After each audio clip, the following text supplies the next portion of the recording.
there. How be we'll be back here for lesson number 23. 23, oh my goodness. Lucky 23 for some. Other people not so lucky, but lucky for some. And that's a good thing to be. Give me an R. That's it. Today we're celebrating number 23 by talking a story. A lovely, exciting story about one of the more successful pirates you could ever possibly have. He's so successful as a pirate, right?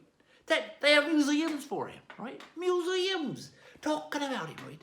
And they knighted him and gave him titles and land, because he bought the land himself, but he got the titles and was politically powerful and all that kind of stuff.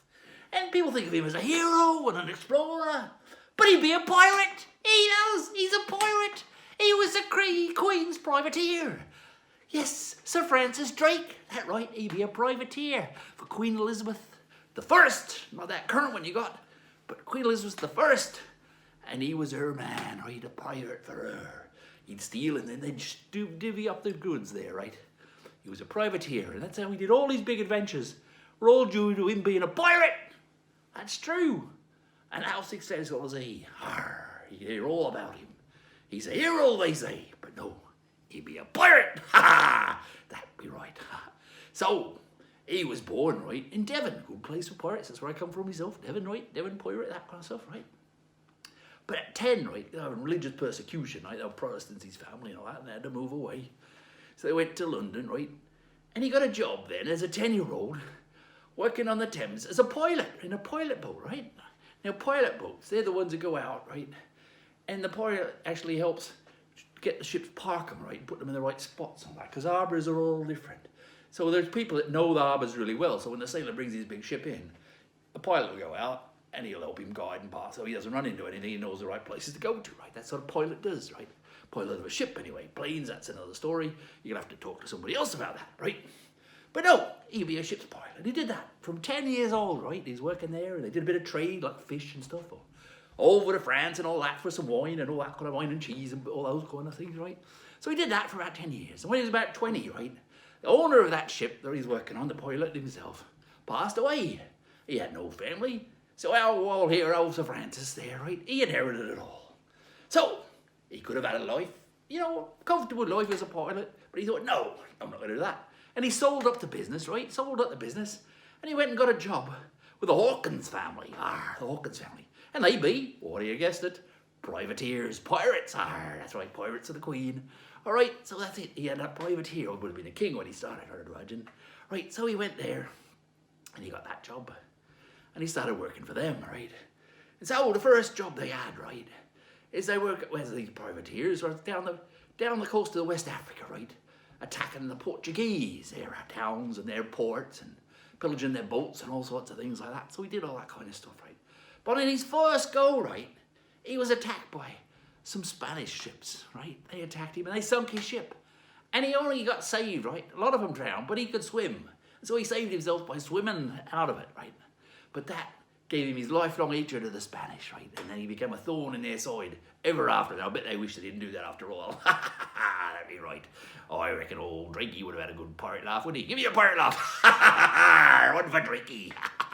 That'd be right. So he did that with her, and then he swam and all that kind of stuff. But he swore vengeance of him, right? But then, right, his first victory, right? His first big victory, right? It was when he went over to the Americas, right? He went over to the Americas, and he went to a town. There was a town called Nombre de Alas. If that's how you say it in the Spanish type tongue, right? But that's it, right? Right? This is in Panama, right? In Panama. And that was a spot where they used to get the gold from Peru, right? The gold and silver, the Spanish, right? And they'd take it over through on a mule train. Oh, not a proper train, but a train of mules all hanging together, right? They take all that gold and silver across from the Pacific side where Peru is, right? Across to the Arctic side, you know, the other side there, where they could have to go across to England and Spain and all that. So the Spanish galleons would be there waiting for it, that kind of stuff. But they had to get all the way across, right? And so he had a smart plan. He had a couple of small ships, right? The Pasha and the Swan, right? And about 73 men. And they went upriver, right? And they actually attacked him and took the train, the mule train there while they were there. That was it. They did that. They left the shop, they tracked in and they attacked the town, got the mule train, and it was full of gold and plates and silver and all sorts of stuff, tons and tons of gold. So much they couldn't carry it all back through the jungles and stuff, and the mountains and all that. So they buried a whole pile of it and then carried the rest down. But when they got to the beach, right, they got back to the beach, and their ships weren't there, they'd sailed off a bit. He didn't know, so they buried some more down in the sand, right? These were the original person who used to bury the treasure. We talk about pirates buried treasure. He was great at burying treasure, the old trade, because he had so much of the heavy stuff, right? So he made some rafts, and they sailed out, and they got there, right? That, and they got the ships back, and they was pretty happy about that. Now, Panama, right? Panama, it'd be a real thin bit of land, right? Between the two oceans. It holds the two Americas together so they don't float away, right? But also, you can see the ocean on both sides. So what he did, right, is he climbed a tree.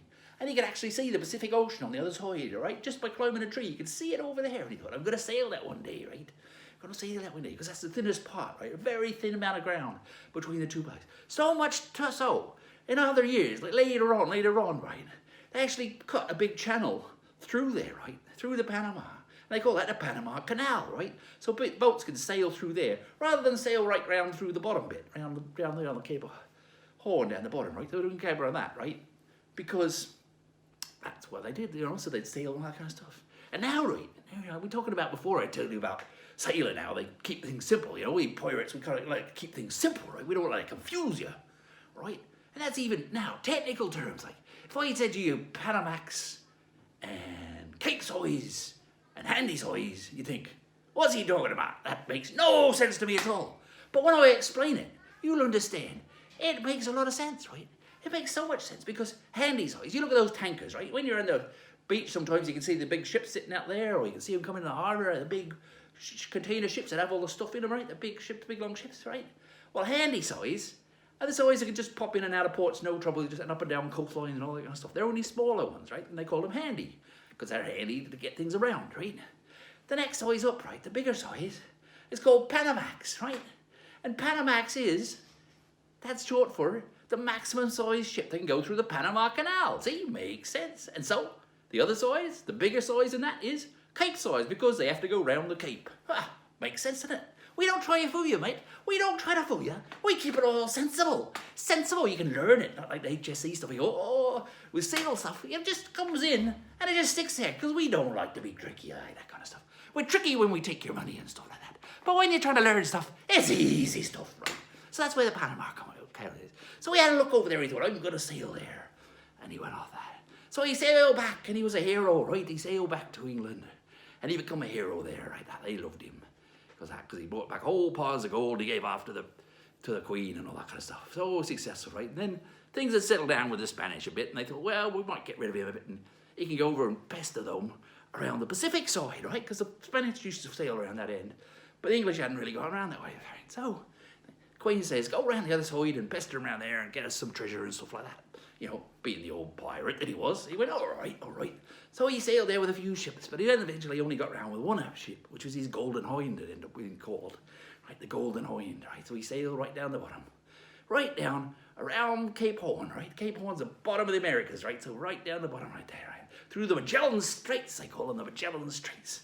So he sailed around there right then, and up the other side, right? And he was adventuring, and he caught all sorts of ships, and he around Cape Horn, and he found a bit of bark there that was really good to chew. If you chewed on this sort of bark, you boil it down and that stuff, and that was good for your scurvy. So he found the things he went around, and he found all ships with gold in them, and he had ships with rum and wine and all that kind of stuff. He had lots of stuff that he had like that. He found another Spanish ship that had better maps, and there was, that's good. That gave him more chance. He knew where he was going, right? Because he took their maps and all that. And I told you in one of those other ones about treasure. When we talked about treasure, I told you about how good treasure was, how good maps were as a treasure, right? When you took it, that was a great prize of maps. And they had really good maps of Spanish on that side and all that kind of stuff. So he did all that. So, he chased all these ships and he had a great time. And then, right, he saw another ship that he'd heard was full of gold, right? And he was heading off to Manila to the west. So he sailed off that way after that, right? And he captured that ship too. And then he was full of gold, and he figured, now it comes where profit and loss sort of thing like that. He was so full of treasure and stuff, he thought, I probably got enough now. I think I might just shoot on out of here, right?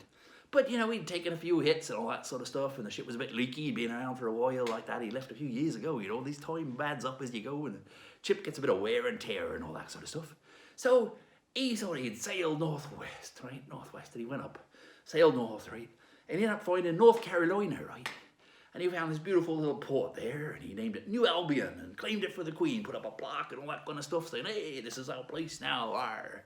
And what they did then, they careened the ship, right? Now, careen the ship, it sounds an interesting word, isn't it? Careen. What it is, right, is you sail, it's like the old Beatrice, you sail her in, right? Into that part at high tide, and as the tide goes out, right, and you try to get a big high tide, and you can lay it down on the side, so it gets down and it gets down, and you lay it down on its side, all right, and then you can clean her off, right, and you can do re-chalking and all that sort of stuff. Fix up, remember chalking is the gaps in between, so you fill all the holes and stuff like that kind of stuff. So that's how we used to fix the ships when we weren't in a shipyard and all that kind of stuff. We just sail them at the port, you know. Captain Cook, all right, your old Captain Cook, he did that up north, up in Queensland there, and he had some issues, so he just nailed it over, laid it up, fix it up, and you wait for the next big tide, and then you sail it back off again. You pull it back off, you get a little rowboat, and you bowl it out, and all that kind of stuff. And that's the exciting things you can do when you're trying to fix a ship. And that's what he did. So he careened it all off, over, and then he cleaned it all off and got it re-chalked and all that sort of stuff. And he was ready to sail, but he didn't sail back round through the Spanish. He decided he'd use the maps and stuff he had, and he'd fly over, he'd go, you know, west, right, southwest. So he sailed southwest to what they used to call the East Indies, down Indonesia and all that sort of place. So he sailed over to there, right? All right, and he sailed there, and he got there, and he got resupplied and meet some friends there and all that kind of stuff. And then he made his way across Africa and down the side of Africa, just going in and down in bits and pieces all the way around. Then round the Cape Good Hope, which is the other bottom bit, right? So when you see the bottom map, there's two big pointy bottom bits, and the big glass of land. Okay, so that's Cape Hope over here, and over here is Good Hope, right? It's Good Hope. That's Cape Horns, right? I think they Hope twice there. Go right. So he goes round the bottom there and up, all the way back to Plymouth. We had all the gold and all that kind of stuff, and he was, yeah, that was a queen. And she was so excited and so happy, she said, I'm going to knight you. So she knighted him right on the Golden Hind. The Golden Hind, his pirate ship, right? The Golden Hind, and he got knighted on the ship, right? On a pirate ship. That is what I call a successful pirate. In fact, if you go to London any day now, right? If you're ever allowed to travel over there again, you can actually see the Golden Hind in London. It's still sitting there, right? They got a ship there, it's the Golden Hind. You can actually check it out, right? So that's it, you know, that's how popular and successful he was. And he got made a sir. And he thought, oh, he got a bit uppy then, Drake. He thought, oh, a sir needs a title and one of them coat of arms. You know, the coat of arms that has there, that shield that says your family name and all that kind of stuff like that. So he looked at things back in Devon where he come from, and he thought, there'd be Drakes in Devon with a coat of arms. So he thought, I'll just take that one and I'll just do that. I'm related to them. He said, yeah, I'll be related to them. And so he set it up, and he announced this is his coat of arms, Sir Francis Drake. And of course, the family from that Devon went, oh, who's this bloke, Francis Drake? I don't know him. He ain't in our family, right? They have a bit of a stink about it, right? Give him a bit of stick. And he went, oh. But again, being the Queen's pirate, she just stepped in, and she made him her own design for him, right? So he got a coat of arms, right? So it's like, the shield shapes they usually use with them. So we had like a wavy line like C in the middle, right? And a star on the top and a star at the bottom, right? And they were the North Star and the South Star, like Antarctic and Arctic and Antarctic stars and all that. So it sort of fitted with him. And he had his very own, coat of arms made by the Queen. So he was going pretty well, He got into politics for a while. And, this is great, He went, well, he's doing well. He's got a bit of money. Bought himself a big house, right? The family lived in this big house forever after that, right? He paid for it in a way because he'd been away for 3 years. Like, he circumnavigated the globe, right? So he's the first Englishman, right? That's one of the reasons he got done it, to actually go round the globe first time, or all the way around. And he did it because he was escaping the Spanish, right? He was a pirate. He was just doing piratey things. Just thinking, not worth going back there. I'll lose all my gold. I'll go this way. That's what we pirates do. We adapt to get the best profit out of things. And that's what he did. And that's how he became the first Englishman to go round the globe. Pretty exciting stuff, right? So the Spanish and that got a bit uppity later on, and they started fighting with the English again, right? So she went, we'll get them. So she got Drakey, right? She got Drakey again because he'd been so successful, right? Gave him a fleet of ships, right? Said, go and give him a hard time, right? So he'd attack villages and ports and take ships and stuff like that and pester around like that. He was so successful. One time, he found a port full of ships, right? It was full of ships. They were down there. Cadiz, right? Down there, full of ships, right? Full of ships. So he's just attacked it, gone right in, they've attacked them, and bringing them, sacking them, taking sabres out, and cannons firing everywhere, and they've had this great time, and they've caught all these, they sunk 39 ships, which somewhat annoyed the old Philip. He was so annoyed about this, right, that he decided he was going to invade England, right? That's it, he said, I'm going to invade England. All right, so he did that. You know, but his trips were put back a year by this big victory of things. We had to put it off another year and all that kind of stuff, right? And, you know, Drake kept on pestering and giving him a hard time. One time he took the ship that actually had all the pays on it for all the sailors, right? And he actually got that one and took off with that, so that stopped him again. The problems, all that kind of stuff. So he did all this sort of stuff, right? And by the time he finally, the Armada, right? Yeah, the Spanish Armada, they called it, you know, because there's so many ships, right? So many ships coming to take over England, right? He had them all coming up, right? By the time he got to attack, old Reiki was the vice admiral of the whole fleet. That's it. He got so successful and so into the system, right, as a pirate, that he was vice admiral, right? The admiral's name was Lord Howard, right, of Effington, right? And this fella up here, he'd be one of his descendants, right? One of the blood relative type things, right? All right, remember we talked about Captain Fred and the old Beatrice, the old owner of the Beatrice, right? So he'd be related, right, the old Lord Effington. All right, but old Vice Admiral, being a pirate, old Vice Admiral Drake, right? Him and Lord Howard got together and they come up with this tactic, right?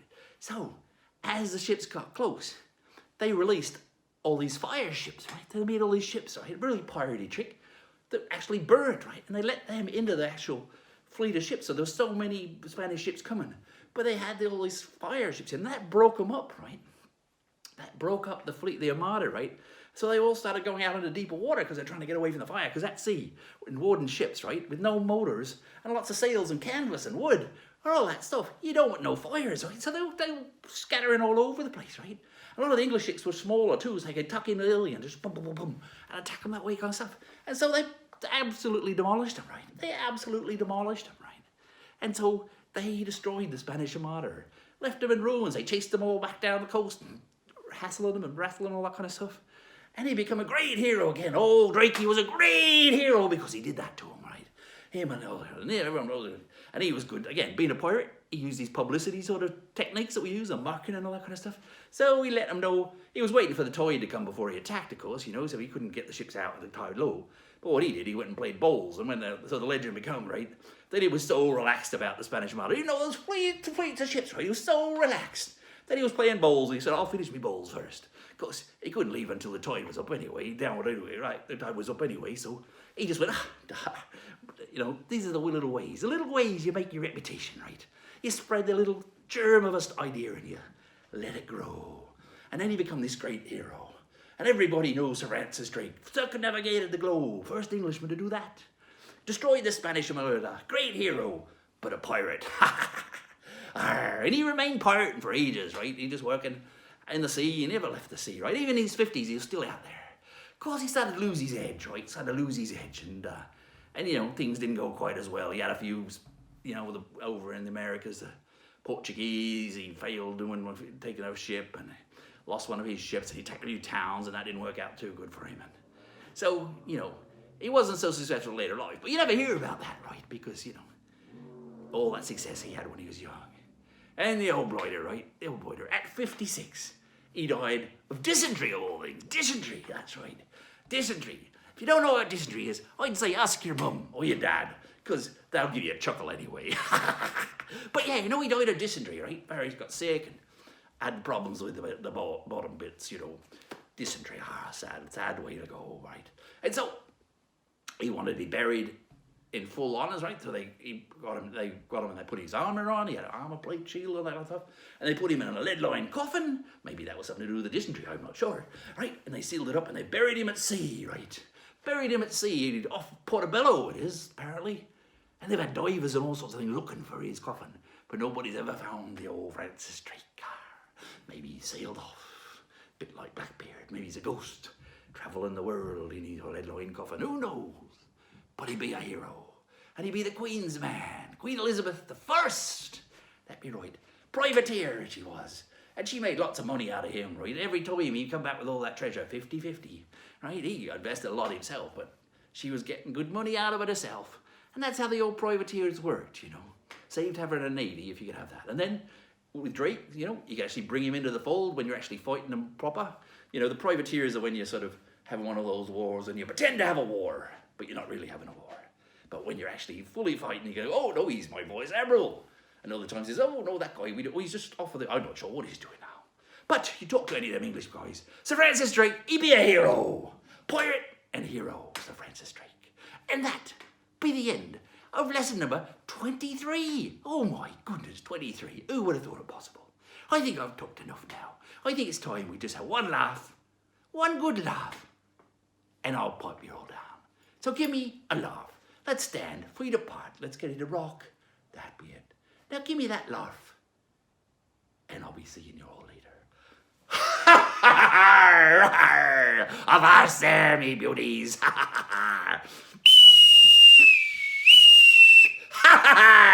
Good pirating to ya.